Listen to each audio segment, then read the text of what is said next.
丁孟豪被世人誉为天下第一剑，但伴随着名声一起的，还有络绎不绝的挑战者。这日又有3个剑客慕名找来，天下第一剑名不虚传，一剑杀一人。不消片刻，3人便纷纷死于剑下。一位路过的怪老头目睹了这一切，他大赞少侠好剑法。不过好是好，就是还差了点火候。丁孟豪一听已有愠怒，谁知老头不管不顾，直言丁孟豪还配不上这天下第一剑的名头。丁孟豪哪里受过这样的欺辱，神色一变就要拔剑，老头却摆手将他制止，扬言要动手的话，干脆先把话说清楚。见丁孟豪满脸的不耐烦，老头依旧不紧不慢，提出要跟他打赌，如果你要是败在我的烟杆之下，你就得跟我3年，在这3年之内，我要你干什么，你就得给我干什么。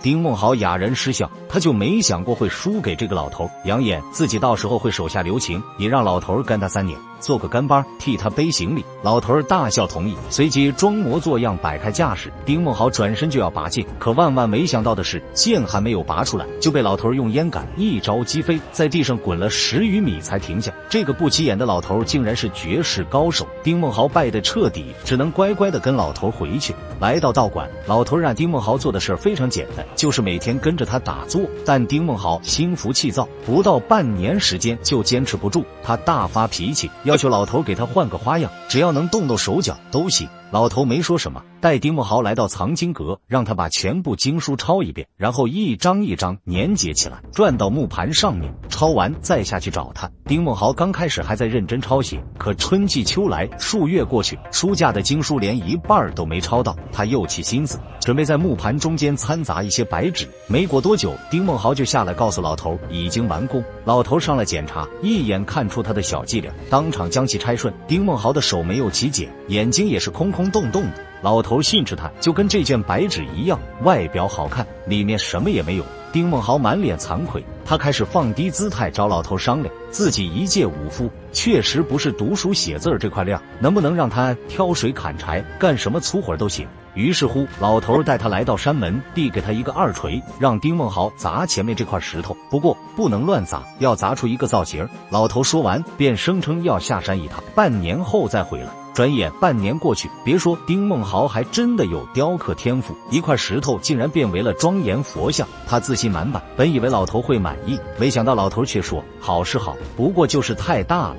老头让他再改小一点，说完又要下山半年。又是半年过去，丁孟豪把如来像改成了观音像，心想这次总该满意了吧。结果老头又不满意，雕像还是太大，需要再改改。丁孟豪顿时无语，可随即又控制住了情绪，因为此时距离3年之期还有最后半年。这次丁孟豪下定决心，一定要让老头满意。又是半年过去，当初1丈高的巨石已经变成了小巧的玉面金刚。老头会心一笑，称赞以丁孟豪现在的水准，如果改行当个雕工，一定会成为一个名家。临走前，老头送给他一句话：如果你想活的话，你一定要死一次。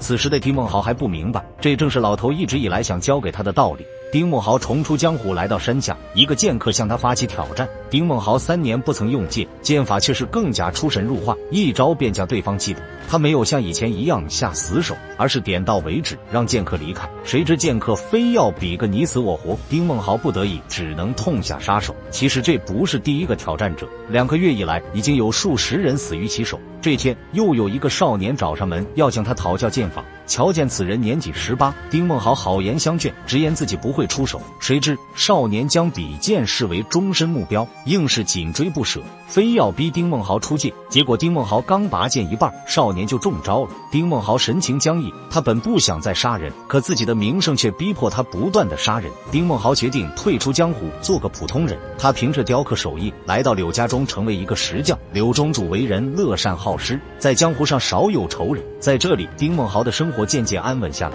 但这天晚上，一群强盗的到来再次打破了宁静，他们挨家挨户的打劫。可来到雕刻店后，强盗头子看到丁孟豪，就隐隐猜出他的身份，二话不说扭头就走。这件事很快在中上传开，每家每户都被打劫，唯独雕刻店没有遭殃。有人就怀疑丁孟豪跟强盗是一伙的。面对流言蜚语，丁梦豪只能收拾行李，准备离开这里。柳庄主知道后，急忙让人把他请到府上。他认为丁梦豪此时离开，相当于承认了卧底身份，不如继续留在这里，到时自然会水落石出。到了晚上，庄主的女儿柳小姐找到丁梦豪，她怀疑丁梦豪就是失踪几年的天下第一剑。丁梦豪骗她说自己的确是江湖中人，因为被仇家追杀，所以才隐姓埋名躲在这里。柳小姐没有继续追问，只是对他越发好奇了。另一边，强盗头子回到老巢，将自己看到丁梦豪一事上报给大哥飞天蜈蚣。飞天蜈蚣大喜，扬言要找他挑战。与此同时，天下第一剑藏身柳家庄的消息也不胫而走。这天，一位气宇非凡的剑客来到中上，此人名叫北剑邱一星，正是与丁梦豪齐名之辈，两人并称为南北双剑。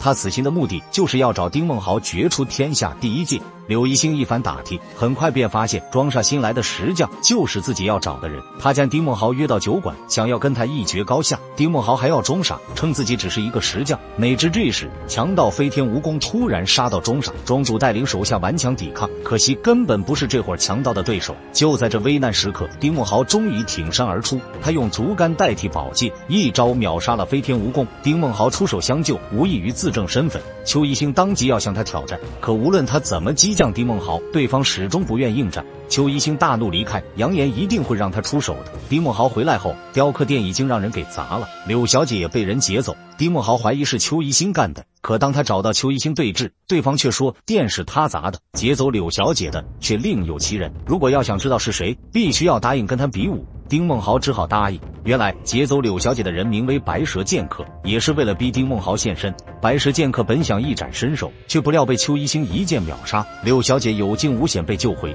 南北双剑之间的决斗也在所难免。你们不要进了，总有一个会出来的。两人进入关帝庙，邱一星率先出手，丁梦豪始终不愿拔剑。但即便如此，邱一星也不能伤其分毫，他自认为的必杀一剑却刺入一旁的枯树，反被丁梦豪用剑柄制住。其实邱一星已经落败，可他依旧不死心，还想让丁梦豪拔出宝剑再战。丁梦豪为了让他死心，终于拔出宝剑，竟然是一把断剑，原来是丁梦豪自己折断的，以示其封剑的决心。没想到邱一星马上折断自己的剑，想要继续比斗。没有办法，丁梦豪只有使出全力。在打斗中，丁梦豪骤然想起师傅的话，他恍然明悟，只听到一声惨叫，外面的人冲进来一看，南北双剑既然同归于尽了。就在下葬当天，又有一名剑客来到庄山打听丁梦豪，直至他真正看到丁梦豪的墓碑，这才面露遗憾地离开了。